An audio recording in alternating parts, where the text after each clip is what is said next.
I've had sort of a mixed feelings, love and hate relationship with the Last of Us franchise.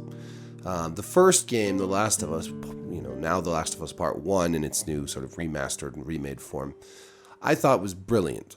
Not everything about it was perfect. I don't love all the combat mechanics. I don't love all the crafting that you have to do. But as far as a story went, and as far as like a character-driven game, I just thought it was fantastic. I thought the ending was super powerful and ended on a really, really, really sort of haunting, controversial, thought-provoking note. And I was sort of honestly a little disappointed when they announced a sequel. The sequel itself, in terms of production value, I thought that game was phenomenal. I mean, it was gorgeous. The acting was brilliant. The settings, the set pieces. But the game itself left me a little cold. Not for all the reasons that a lot of people had.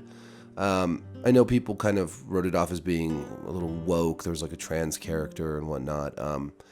But I sort of viewed the first game as being kind of, as grimdark as it was, being, having some of that same kind of, maybe a little more understated, but that same kind of message. And so I didn't really care about that. But I did find the tone of the second game, which was about revenge, kind of off-putting. And I didn't love the ending. I thought the ending it was like it didn't know how to make up its mind about what these characters were going to do, what Ellie was going to do. I thought it was dragged out, overly long. I don't know. I wrote a whole review about it. I'll link it below. But there was just a lot of things, that just seemed like maybe they were trying to do too much, and in the end didn't really have the focus of the first game.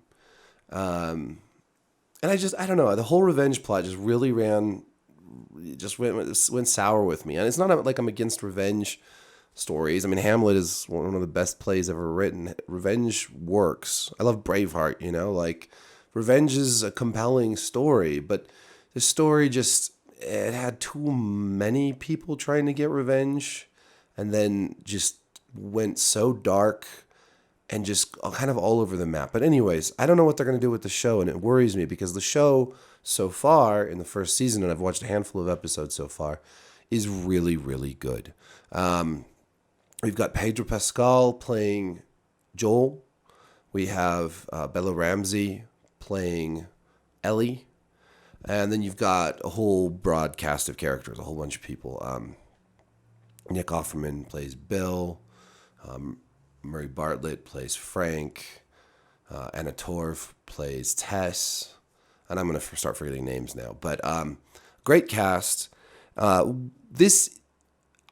have not watched the whole first season. I have screeners for the whole first season. I haven't watched it all yet. I don't want to binge it because I did that with House of the Dragon and I think it was a mistake. So I want to watch it a little slower and take it in a little slower. A lot of reviewers out there are just watching all 9 episodes at once, and that's fine. Good for them. I want to watch it a little slower. So this review is based on the first few episodes. It's very, very, very, very, very similar to the game, but it adds a lot more TV stuff because it can't have all that game stuff. It takes about 14 hours to beat The Last of Us on average. A lot of that time is spent shooting guys, bashing their heads in and picking up bullets and crafting materials, crafting things, sneaking around, walking around, running around. Video game stuff, and you can't do that in a TV show. It would be absurd. You could try. So 9 episodes, they have to fill that time with stuff that isn't video game stuff. And they do that by expanding the stories of other characters, or adding in some new characters and giving them the ones that are sometimes even just mentioned in the game, giving them their own stories to flesh out. They also give us a bit of a wide angle lens or a wider view of the pandemic, of this cordyceps pandemic, the fungal infection that's destroying the world. by showing some international stuff, but it's not very much. What we do get is expanded stories of characters that didn't get a lot of screen time in the game. Like in the beginning, we get more of Joel's daughter, Sarah, who is a very likable character, and we're going to get a lot more of their relationship in that first episode. We get a little more of Tess. There's one episode devoted to Frank and Bill, pretty much. I won't go into that too much. I thought it was a really good episode. I think it's going to be controversial. I think some people are going to, I think it's going to, we'll see. We'll talk about that later. I don't want to spoil it. But the acting is all terrific. I love that in this show, they use the aesthetic, visual, and the sound from the games. So the soundtrack is the same soundtrack, that haunting sort of guitar soundtrack from the games. The aesthetic is, this world that's been overgrown by vegetation. Humanity is almost extinct. And so everywhere that they travel, you have, whenever there's a city, you've got, these tipped over skyscrapers covered with vines and fungus. And it's like the world of nature is slowly digesting everything humanity built. And that's taken directly from the games, and it looks fantastic. I mean, one thing that I kept thinking about while watching this is, well, The Walking Dead really could have learned a thing or two from this show's ability to give us variety and to give us a distinctive and compelling visual landscape. It's so much more rich and interesting than the sort of endless empty roads of Georgia that we got in The Walking Dead. So it's a very visually and visually pleasing, and the music, which is taken directly, the composer from the games, I can't think of his name off the top of my head. He's the composer for the show. It's very similar. It's perfect. It works great. So this is a faithful adaptation, and you'll notice in a lot of other reviews, people saying this is a very faithful adaptation. Some people say, well, that makes it you just wish you were playing the game, whatever. I mean, what are you going to do? You can't win, right? Like if you don't do a faithful adaptation, people will complain about that. You faithfully adapt it, and people say it's too faithful. I'm pleased that they actually did. I guess. They do stray from the game. They do. I mean, the game is different than this show. It's not a one-to-one adaptation. It can't be. Games can't be one-to-one adapted for TV. Again, that would be absurd.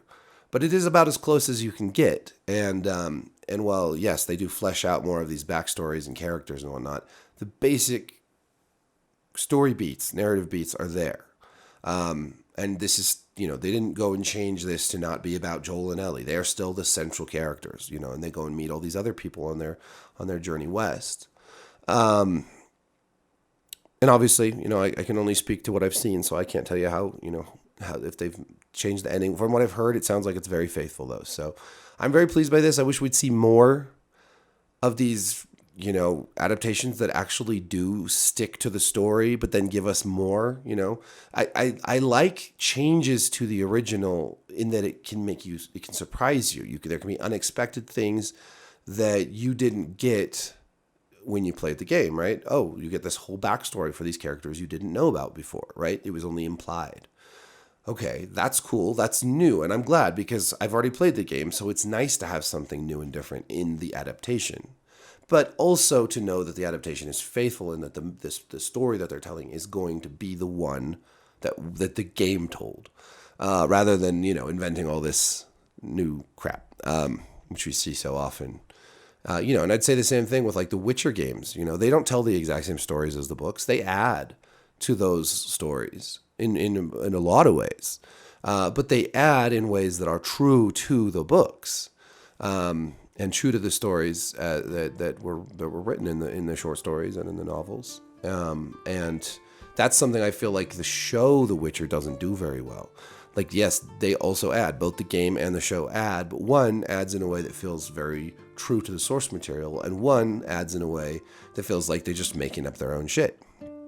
And and that's the goal of adaptation. We want to enrich the source material. We want to take this medium, whatever it is, TV, film, whatever, video games. We want to take that medium and use its strength to tell these stories and tell new stories that make that that I keep losing words. Sorry, I'm still really sick. But that make those original stories better, or that add depth to them, or that add color, or that add new insights, whatever. So I'm very happy with The Last of Us so far. I will be doing weekly reviews with spoilers of each episode, hopefully both here and at my blog at Forbes. So stay tuned for that. If you have any questions, just ask them in the comments. This comes out on Sunday, the 15th.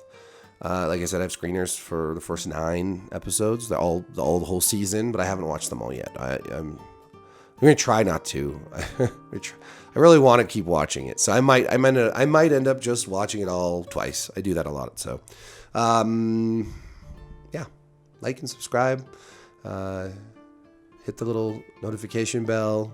Send me echinacea, and peace.